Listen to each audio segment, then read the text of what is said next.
Bonjour Internet, bonjour les nageurs et bonjour les nageuses. Aujourd'hui nous revenons sur le dos. C'est une nage que nous avions vue ensemble il y a déjà quelques semaines dans une de nos vidéos. Nous nous étions attardés sur le déplacement en dos à l'aide des jambes. Voyons aujourd'hui comment te déplacer en dos crawlé avec tes bras. Quelles sont les erreurs que tu dois éviter et au contraire, quelles sont les choses essentielles que tu dois savoir pour être plus performant dans ta nage. Avant toute chose, si tu es passionné de natation, je t'invite à t'abonner à notre chaîne pour être averti de nos prochaines vidéos. Ça se passe ici en dessous ou par ici, juste sur le bouton. Tout comme en crawl, en dos tu avances à 70% avec tes bras et 30% avec tes jambes. Du coup, tu te rends directement compte que la propulsion avec tes bras est extrêmement importante. Et tu dois donc bien la réaliser pour être efficace. Tu dois te dire en dos, je n'avance pas droit, je coule quand je tourne les bras ou peut-être tu rencontres d'autres problématiques. D'ailleurs, nous serions très contents de savoir quels sont tes réels problèmes en dos, donc laisse-nous un petit commentaire pour nous en parler et nous te répondrons avec un grand plaisir.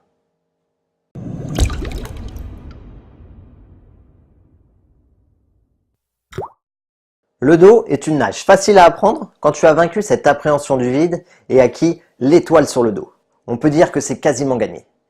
Il te manque juste à faire le moulin arrière. Et voilà, tu nages sur le dos. Dans cette vidéo, on va t'expliquer comment prendre tout de suite les bons réflexes pour bien nager le dos. Il y a quelques points importants à retenir, mais tu pourras retrouver tout ça dans notre PDF. Regarde ici, en dessous, tu cliques sur le premier lien et tu te laisses guider. Tu verras, c'est très facile. Le dos est une vraie nage alternative où les bras sont toujours en opposition, d'où l'image du moulin arrière. C'est très représentatif pour les enfants et même pour les adultes. Avant de commencer les explications des deux exercices proposés, retiens ces quelques notions clés. Garde toujours le bras tendu au-dessus de l'eau. Viens frotter ton oreille avec ton bras et rentre la main ici par le petit doigt. Si tu veux bien débuter ton apprentissage en dos, alors retiens ces 3 points clés qui sont extrêmement importants. Allez, maintenant, fini la parlotte, tu mets ton bonnet, tes lunettes et c'est parti. Pour commencer ton apprentissage, le plus facile c'est de prendre une planche que tu vas venir tenir au niveau de tes cuisses. Attention à ne pas la tenir sous tes bras. C'est très important de bien tenir son matériel car les appuis peuvent varier d'un exercice à l'autre en fonction de sa tenue. Tu vas faire ce que l'on appelle du dos rattrapé cuisse. Tu vas tourner le bras en arrière en les gardant bien tendus dans l'axe du corps. Il est très important de venir frotter ton oreille à chaque mouvement de bras. Et pour finir, la différence qui va faire que tu es un bon technicien ou un mauvais technicien, c'est l'entrée de ta main dans l'eau.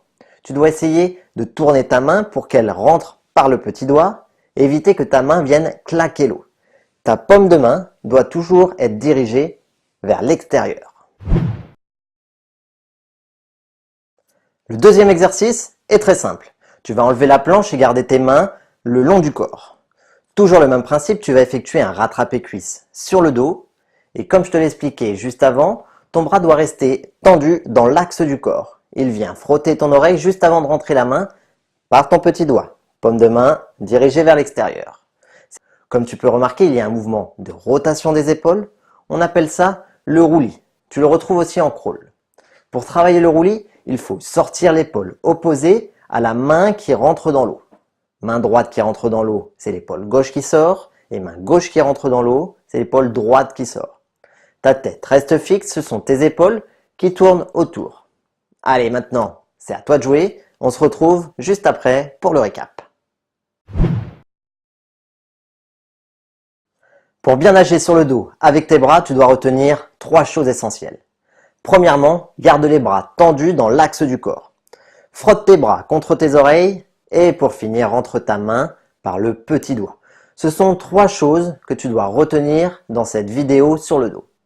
Pour les plus confirmés, tu ne dois pas négliger le roulis de tes épaules. Il est essentiel en crawl et en dos. Le roulis va te permettre d'enfoncer la main profondément dans l'eau pour avoir un appui solide. Il te permettra également de chercher un appui dans l'axe pour que tu restes le plus profilé possible. Et enfin, il te permettra d'être plus fluide dans ta nage pour accompagner ton mouvement du bras. Attention à ne pas faire tourner trop tes hanches quand tu travailles ton roulis. Tu dois rester gainé au niveau du bassin. Allez, comme d'habitude, tu peux retrouver au format PDF les 2 exercices avec tous les conseils de la vidéo. C'est le format idéal pour pouvoir le garder proche de toi sans devoir avoir un accès à un téléphone, un ordinateur ou une tablette. Tu retrouveras le lien dans la description en dessous. Ah, j'ai oublié de te dire, la semaine dernière, dans le PDF sur le récap du crawl, on a préparé un entraînement 100% technique. Je te conseille fortement de revoir cet épisode et de télécharger le PDF si tu veux progresser en crawl. C'est 100% garanti et surtout 100% gratuit. Alors retrouve le lien de la vidéo et du PDF également dans la description. Allez, moi je vous dis à la semaine prochaine. Un pouce si tu as aimé la vidéo, un abonnement, un partage. Ça nous fait toujours plaisir de savoir que la natation plaît toujours autant. Allez, prenez soin de vous. Ciao!